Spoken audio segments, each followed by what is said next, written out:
оның өлеңдеріне жазылған тамаша әндерді де тыңдай аламыз. Сонымен қатар ақын туралы видео сюжеттерді де ұсынуды жөн көріп отырмыз. Аламан бәйгеде оза шауып, өлең жырда шашасына шаң жұқтырмаған ерен жүйрік, талантты тұлға Мұқағали ақынның өмір жолы әрі артына айрықша өшпейтін із қалдырған Мұқағали Мақатаевтың өмірінің шығармашылығына шолу жасау.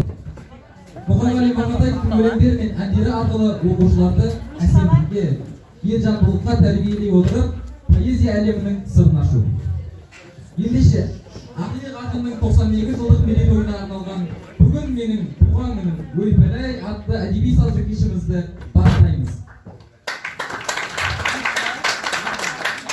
Мұқағалиға арнау. Мұқағали ерекше, орны басқа. Туған күні бүгін ол 92 жаста. Ол жазғанда жалықпаған қаламы, өзі жайлы неге бір сөз жазбасқа. Жүрек сырын ақ параққа түсірген, өмір сырын жан тәнімен түсінген.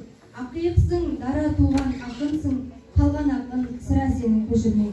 Мың жылда бір туатын тұлғасың, өлеңдерің ешқашанда тозбасын.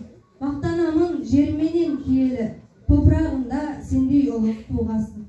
Ақынның зат өлгенмен ат өлмейді, зат арқылы биікке ол өрлейді. Мұқағали деген есім мәңгілік, әр қазақтың кеудесінен сөнбейді.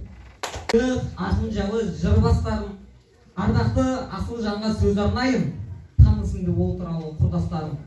Мұқағали айбаты басым арыстан, сөздерімен биік-биік тал қошқан, поэзияның шегіне дейін барады, аз екен ғой ол сияқты данышпан. Өлеңдері мәңгі есте қалады, рух береді, білім шамын жағады, сезімін ол шеберлікпен білдірген, нағыз лирик Мұқағали болады. Мұқағали ақындардың киесі, адамдықтың, асылдықтың иесі, намыс бар қайсар адам тұлғасы, байқалады нағыз ердің бейнесі.